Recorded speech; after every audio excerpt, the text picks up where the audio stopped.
informatique et encore plus en interaction humain-machine, on a besoin de s'intéresser à l'humain, évidemment.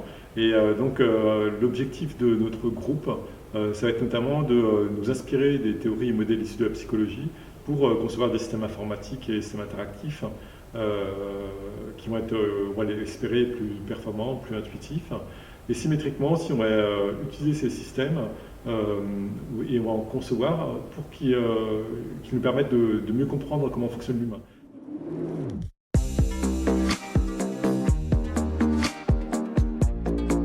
Par exemple, la santé, le handicap, l'apprentissage, l'emploi, des défis scientifiques également, puisqu'on va s'intéresser à la modélisation, à la définition de modèles computationnels de notions et de concepts issus de la psychologie, comme les émotions, la personnalité, la simulation de comportement.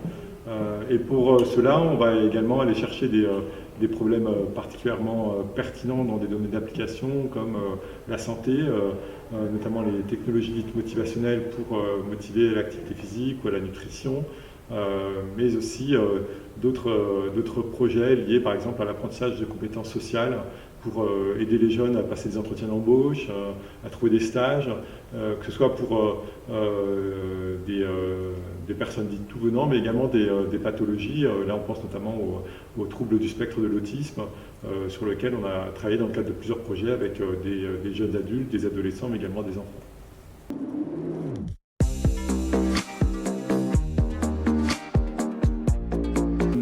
En termes d'interaction humain-machine, on va concevoir différents types de systèmes et de dispositifs.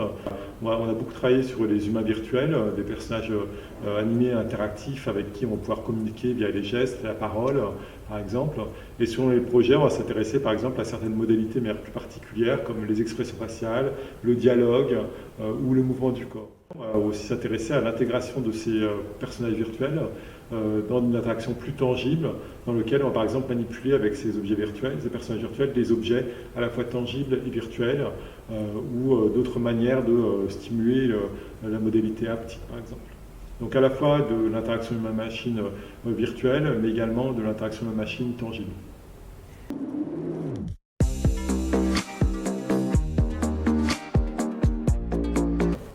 Alors l'originalité, je pense que c'est la pluridisciplinarité forte et de tous les jours, hein, puisque dans notre équipe, on a à la fois des anciens chercheurs en informatique, mais également des anciens chercheurs en psychologie. Et donc on va co-encadrer des thèses au jour le jour, on va travailler dans des projets collaboratifs ensemble, sur lesquels on va interagir. Et ça, sur une période longue durée, puisque moi je suis responsable du groupe depuis 2010. On travaille sur plusieurs projets à la suite, ce sont des collaborations au long terme. Et ça, c'est intéressant pour la pluridisciplinarité, pour comprendre un peu les enjeux des autres disciplines. On a également des objectifs en termes de publication, par exemple, qui ne sont pas les mêmes selon les disciplines. Et nous, on va publier en informatique, en interaction machine, mais aussi dans des journaux de psychologie.